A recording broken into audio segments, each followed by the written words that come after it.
Hey, what's going on, everybody? Welcome back to Broku72, and welcome back to another What If video. That's right, back-to-back weeks with What If videos. And so this is What If Goku Landed on Asgard. Now, it is important to note this is the Asgard of mythology, not the Asgard of Marvel.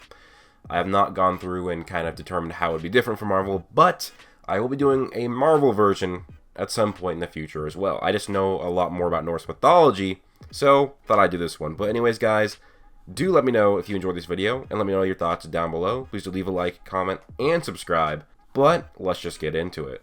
Alright, so Goku is in a Saiyan pod, and it is plummeting towards Earth, but just lucky enough for this story, the gods are using the Bifrost, and Goku Saiyan pod just so happens to hit the Bifrost, which teleports his pod to the realm of Asgard, the realm of the gods. Now, Thor, Odin, Balder, Freya, they all notice this weird mechanical thing, and they theorize, is this a device of the dwarves? Did the dwarves craft this item?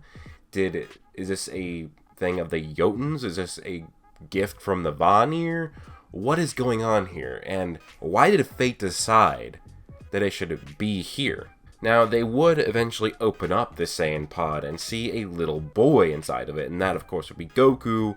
Otherwise, would be known as Kakarot. And Thor notices this and sees that he also has the tail of a monkey, which causes a weird concern for the gods of the Norse realm. And they are theorizing what to do. Thor wants to kill him, so does some of the other gods. Odin, who kind of has a fondness for other creatures, especially young ones. Odin, in the Norse myths, created a blood brother ritual with Loki, who was a Jotun, a giant. So, yeah, that's different from Marvel. And in the Norse mythology, Loki and Odin are the blood brothers. Or they're actually brothers by blood, because Odin and Loki did a blood ritual, which involves magic. So they are blood brothers. And so Odin decides to keep Goku within the realm of Asgard and see what happens. And, they kind of notice pretty quickly that this is not just a mere man. They already kind of guessed that from the tale, but he has feats of superhuman strength. He has, these anger outbursts. He can shoot energy beams from his hand. And people are just really, trying to wonder, does he have the mastery of cedar magic, of the mastery of the runes? How is this energy protruding from his hands and destroying things? And Goku quickly conjures up, and he destroys things. He gets these crazy outbursts, and this would garner him the name of Ada, which roughly translates to destruction or destroyer in Old Norse, because Goku as a kid would be kind of uncontrollable. He'd destroy things in his fit of rage because he's a Saiyan, and he would think that he is, designed to kill everybody on Asgard because he thinks he was sent there, even though he was actually sent to Earth, which would be Midgard, not Asgard. Now, for those of you guys who don't know the power of the Norse mythology, how strong characters are, well, Goku has no chance of destroying all of Asgard, not even close to a chance. Even in his Ozaru state, there would be several gods that could easily defeat him. Goku was a power level of 10 in the beginning of Dragon Ball, power level of 100 with Ozaru state, and that puts him, I guess you could put him somewhat close to moon level. And, well, an Asgardian sword has the durability of a star. There are several gods who are star level. There are several gods that are planet level. There are gods that are faster than light.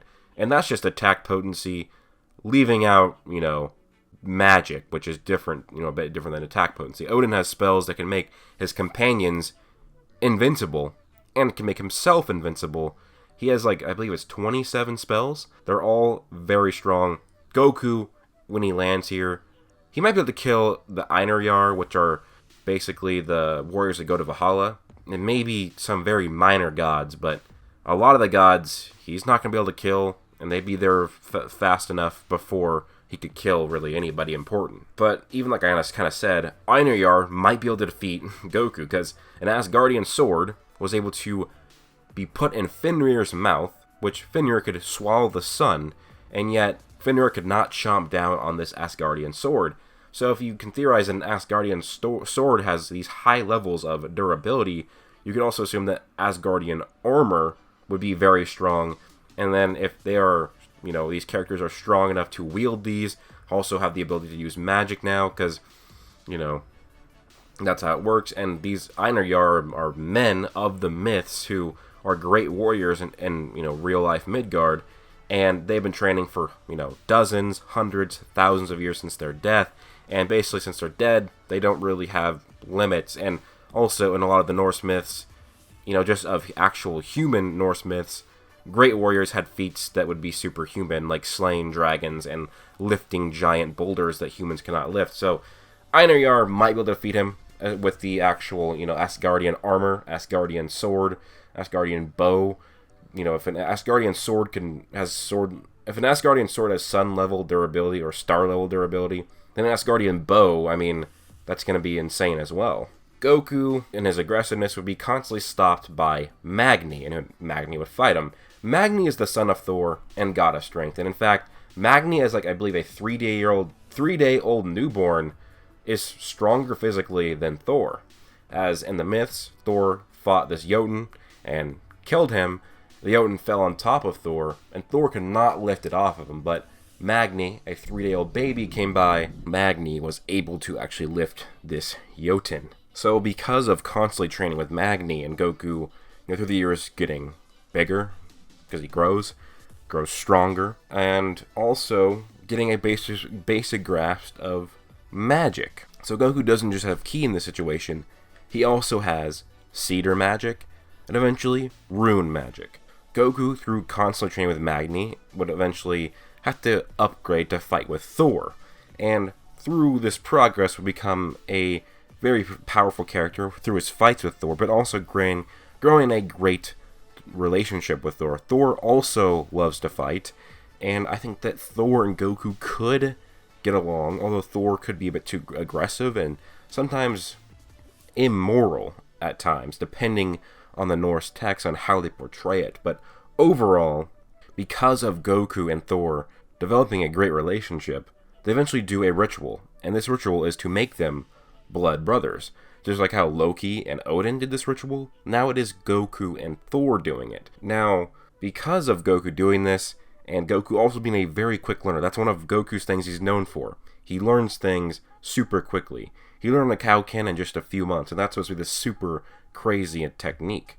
And he would, like I said, he learned cedar magic fast, and he learns rune magic. He basically, through training with Thor and being best buds with him, he learns Thor's rune very quickly, and this gives him access to not only just magical power to be reinforcing his own strength and ki blasts, but also giving him access to the power of lightning, just like Thor does.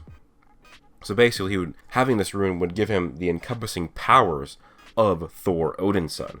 And becoming a blood brother to Thor, Goku would be accepted much faster by the other gods of both the Aesir and the Vanir, and would eventually travel with Thor to Jotunheim and Midgard to fight the Jotnar, which are the giants. And Goku would become, alongside Thor, the protector of both Asgard and Midgard. Now, in this scenario, let's say that Goku is a rival to Thor. So, in I think the most powerful iteration of Thor in the Norse text that I've read, he shook the 9 realms and shook several realms that were infinite in size. So you can say that Thor has infinite 3-dimensional powers because he shook infinity, which means he can also destroy infinity of 3D. 4D implies time. If you guys don't know, if you destroy an entire universe's space, that is very powerful, but destroying an entire universe and its space-time is infinitely stronger. So, I don't know how strong Goku would be throughout this, getting very high ki increases, using cedar magic, and having access to the power of the runes. Still, overall, he would be at least equivalent to Thor, and maybe Thor with Mjolnir and Messenjord would just make it so that he's stronger than Goku. By this point, Goku, he does not have his tail. I think they would eventually figure it out somehow, and Goku would just remove his tail. Again, I mean, tails are not very that useful to the Saiyans, and once it's like a weakness.